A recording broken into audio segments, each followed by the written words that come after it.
break because I'm behind. This is such important intelligence. So stations shouldn't be skipping this break. It's a network break.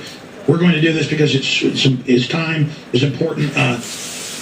AugustForecast.com is his site, and he will be here frequently. There's so many amazing minds out there that we just tend to forget in our rush. And Anthony Sutton, of course, advised Congress, discovered all the documents at the Ford Foundation and others with Patrick Wood, was a top congressional advisor on the plan to convert America to a tyranny, how our government funded Stalin, Lenin before him, Hitler, didn't run them or control them, built them, just like Saddam and Al-Qaeda and all of it.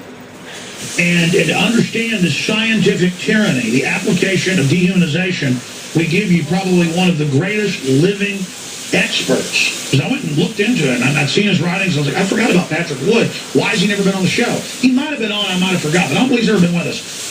And it's just so important, a treasure trove. The reason I'm building this up is, you need to understand, this is your world.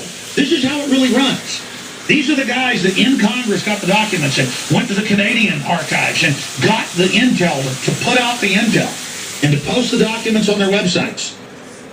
I had Sutton on about 17 years ago, and I got ready to get him on a few years later. He said, I'm sorry, I'm too ill. Look, I appreciate your work. And then he died like a week later. I couldn't believe he was like on his deathbed and was sending me emails back. So I just really admire his work as well. And we need to remember these men that have fought so hard. Mr. Wood, I know it's probably annoying having me gush over you, but your intel is so vital to the preservation of human dignity. Well, thank you, Alex. I appreciate the opportunity to get some of this information out. I've been trying hard, as you know, and I always enjoy doing radio and TV interviews whenever I can. Well, let's do this. Let's say you're talking to a new audience. If you had 5 minutes on national TV, which this basically is now, 3 million people right now conservatively watching and listening, how would you introduce it to laymen? Because my listeners are very smart, very informed, but they always want to give stuff to their family. And so they want it crystallized. Give us the basic overview and then get into the nuts and bolts of technocracy.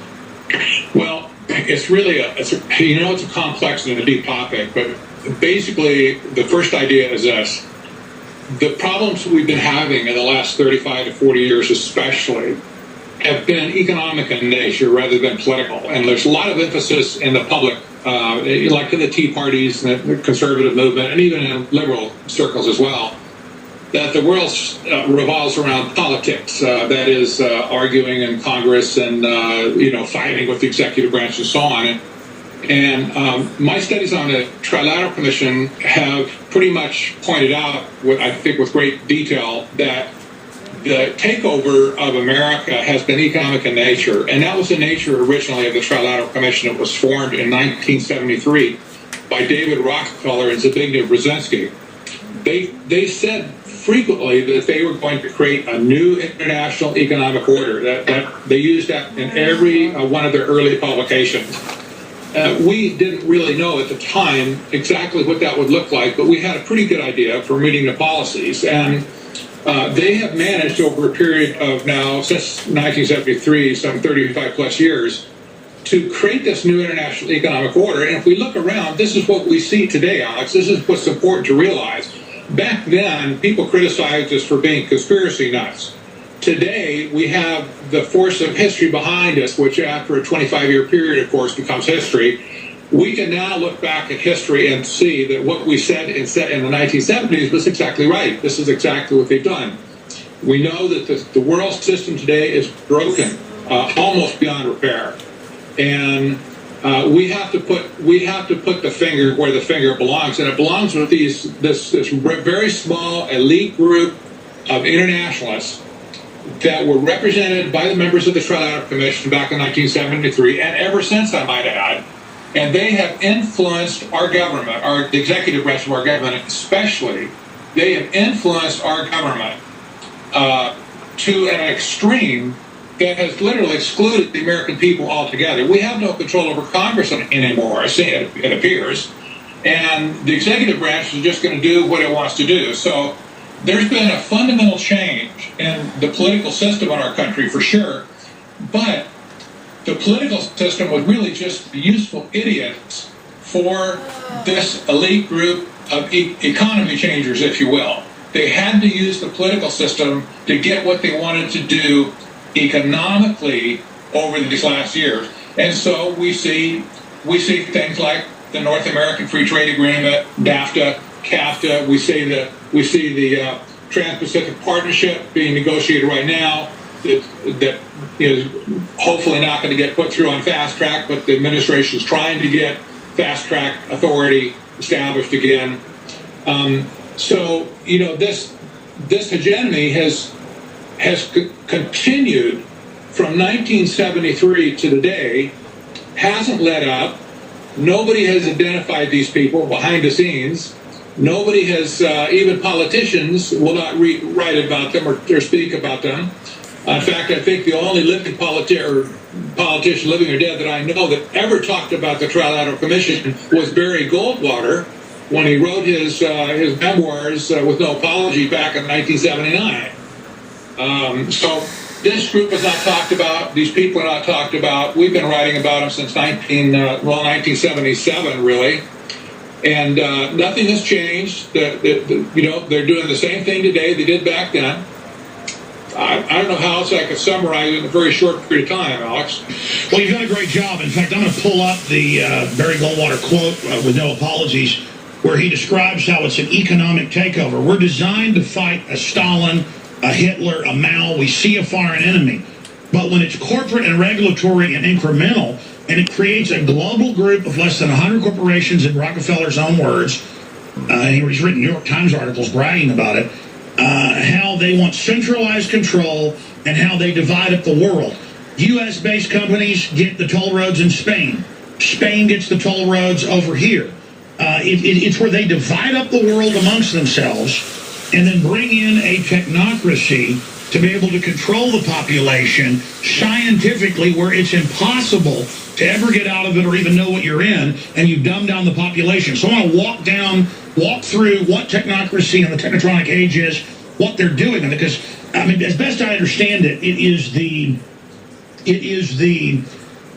Cecil Rhodes plan of 1900 and the British royalty and their empire that was in trouble. They said, we'll go corporate, take down our flag, but use corporate energy to still control these holdings that we once had, like India and other places. And at the same time, we'll export this corporate plan and team up with other robber barons in the United States and Europe. That's what Bilderberg later became. But their philosophy comes out of eugenics and Malthus and Galton. And so it's basically eugenics scientifically deployed through a world government corporate system, so it's very hard to fight. I want to get your take on that in a moment, but we did find the quote from No Apologies with Barry Goldwater. He says, quote, the Trilateral Commission is international.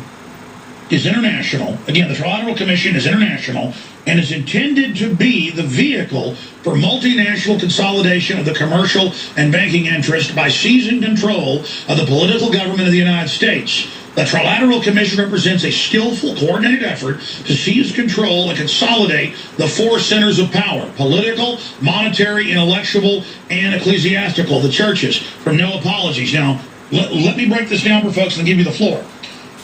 America was pretty much the sole superpower by the end of World War II, so the globalists had to create a fake bipolar world by giving weapons to the Soviets to then build them up to let us become a tyranny and then share in a backdoor globalist deal, taking over different areas of the world in the name of fighting each other in full spectrum dominance. Then they ended that farce and then moved on to the new Al-Qaeda threat, which they actually ran, to use that to take our liberty. So I'm basically describing the main trait of technocracy is that it's totally amoral, except for the eugenics-based system, that it doesn't even, it uses everything, as Carol quickly said, socialism, fascism, communism, as long as it's command and control. Go ahead, sir. Well, the book Brave New World by Aldous Huxley, we refer to it in pretty much everywhere people talk about, oh, it's a brave new world. That book was written in 1932, Alex, and it was written by Aldous Huxley looking straight into the face of technocracy that was a big movement back then. I didn't discover the technocracy movement from the 1930s until a few years ago. And when I did, it piqued my interest so much, I had to investigate and just, go crazy looking for information to try and find out what they're all about. It was a huge movement back in those days. Are you happy? Had a big popularity, Not in large City Hall. popularity in Canada.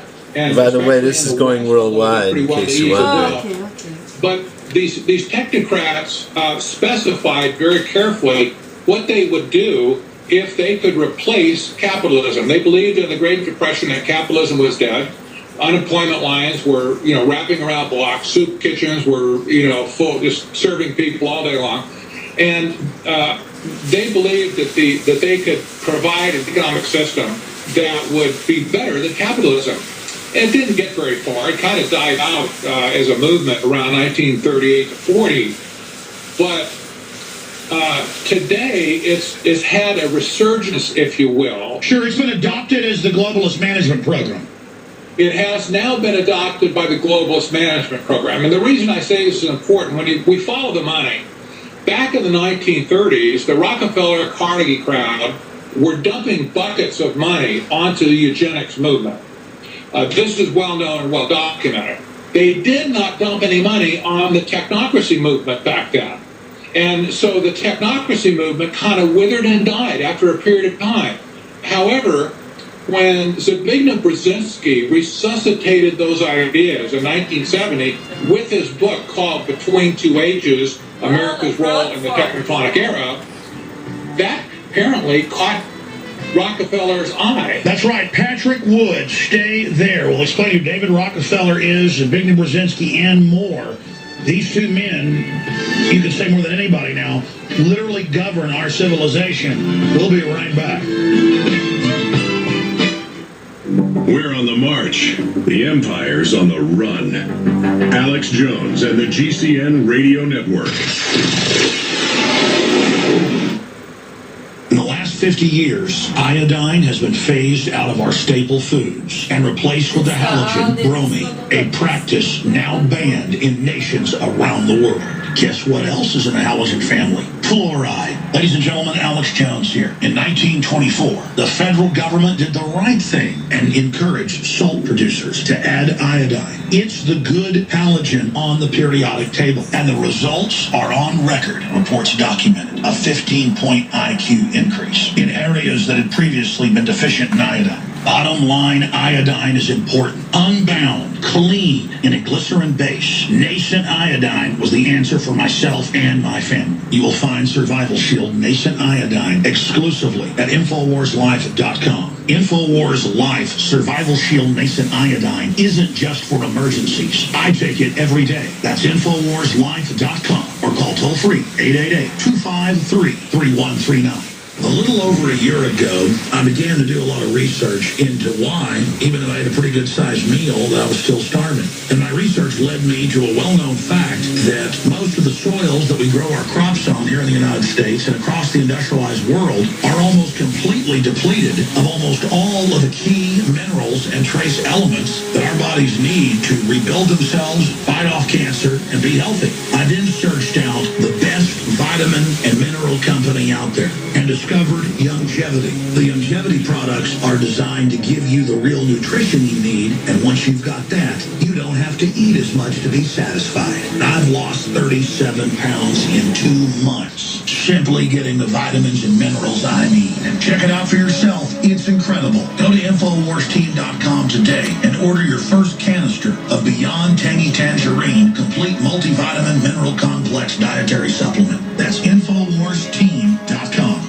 Alex Jones here with a very important announcement for truth seekers. We've carried a lot of amazing films and books over the years on the online video bookstore at Infowars.com. And out of all the titles we've carried, one stands out because it is just so chillingly convincing. And that's Dreams from My Real Father by Joel Gilbert, available at Infowars.com. This film exposes the fraud that Obama is like nothing I've seen. If you want to know who Obama's real daddy is, this is the film for you. Don't forget, your purchase supports our broadcast and our growing media network. You'll also find at InfoWarsShop.com None Dare Call a Conspiracy by Gary Allen, the book that woke me up.